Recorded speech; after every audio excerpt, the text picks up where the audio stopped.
Assalamualaikum warahmatullahi wabarakatuh dan selamat datang semua pelajar. Hari ini kita akan sambung topik 9.2.1 pecutan dan nyata pecutan bagi matematik tingkatan 2 bab 9. Jom.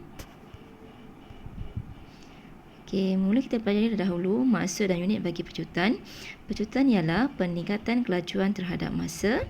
Okey, nyata pecutan ialah pengurangan kelajuan terhadap masa. Dan perubahan laju ialah laju akhir tolak laju awal. Okey, apa unit untuk pecutan yang biasa kita gunakan? Okey, jika unit laju ialah kilometer per jam, unit masa ialah jam, maka akan dapat unit pecutan ialah kilometer per jam kuasa 2 ataupun kilometer jam kuasa 2 atau kilometer per jam per jam.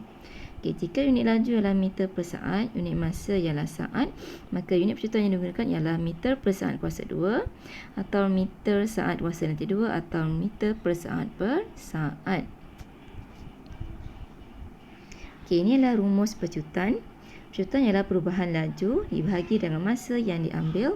Maka perubahan laju tadi sudah diterangkan ialah laju akhir tolak laju awal dan masa diambil sama per masa yang diambil.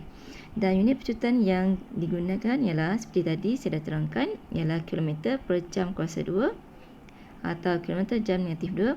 Okay, kenapa dapat seperti ini? Okay, kerana perubahan laju selalunya kita, kalau saya ambil contoh kilometer per jam, okay, saya tukar dahulu. Okay, contoh laju ialah saya gunakan unit kilometer per jam. Kemudian kita bahagi dalam masa ialah jam. Jadi bila jam per jam, kita akan dapat jawapannya kilometer per jam kuasa 2. Okey, begitu juga kalau kita gunakan meter per saat. Okey, anda kata sini laju ialah meter per saat dibahagikan dengan saat, maka akan dapat meter per saat kuasa 2 dan seterusnya lain-lain. Okey. Sila rujuk buku teks muka surat 180 contoh 13. Soalannya, sebuah kereta lumba meluncur daripada keadaan pegun dan mencapai kelajuan 120 km per jam dalam masa 6 saat. Hitungkan pecutannya. Okey, dekat sini dia bagi kelajuan 120 km per jam dalam masa 6 saat. Okey, tidak sama sini masa yang digunakan ialah jam dan sini masa yang diberi ialah 6 saat. So jam dengan saat tidak sama. So apa yang perlu kita lakukan ialah kita kena hitung dahulu perubahan laju. Okey, asalnya dalam keadaan pegun. Bila dalam keadaan pegun, laju adalah sifar. Okay, so ini yang mana satu laju akhir. Laju akhir ialah 120 km. Okay, laju awal ialah keadaan pegun sifar. Maka perubahan laju adalah 120 tolak 10 dapat jawapannya 120 km per jam.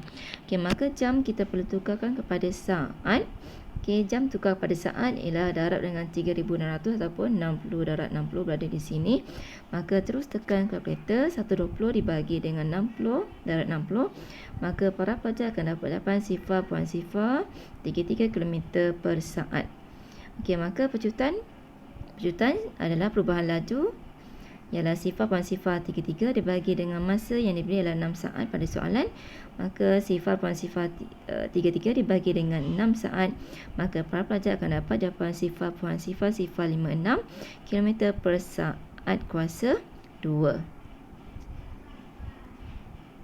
Okey, seterusnya buku teks muka surat 180. Okey, ini contoh 14, sebuah motosikal di kawasan perumahan. Sebuah motosikal bergerak daripada keadaan pegun. Okey, dalam keadaan pegun dan memecut secara seragam sehingga mencapai kelajuan 20 meter per saat dalam masa 5 saat. Berapakah pecutan motosikal itu? Okey, so dekat sini senang saja kita kira pecutan. Pecutan ialah perubahan laju akhir atau laju awal. Laju akhir ialah 20.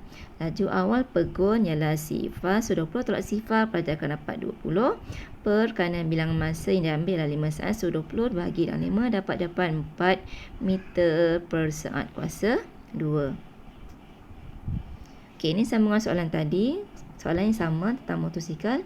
Okey, selepas brake ditekan, kelajuan motosikal itu semakin perlahan. Okey, dan kadar seragam sehingga berhenti dalam masa 4 saat. Berapakah pecutan motosikal itu? Okey, so seperti tadi juga bila nak kira pecutan mesti laju akhir atau laju awal. Laju akhir tadi asalnya Laju akhir maksudnya dia berhenti. Bila berhenti, kelajuannya adalah sifar. So, laju akhir kita akan dapat sini sifar. So, laju awal tadi asalnya 20. So, sifar tolak 20 akan dapat jawapan negatif 20. Dibagi dengan masa yang diberi ialah 4 saat. So, per 4, para pelajar akan dapat jawapannya negatif 5 meter per saat kuasa 2. Okey, dekat sini kalau soalan tanya nak berapakah pecutan, maka jawapannya negatif 5 meter per saat kuasa 2. Tapi jika soalan tanya berapakah nyah pecutan, okey, maka nyah pecutan ialah 5 saja. Tidak perlu tulis simbol negatif 5. Para pelajar boleh baca di sini ya. Okey, itu sahaja untuk hari ini. Sekian, terima kasih.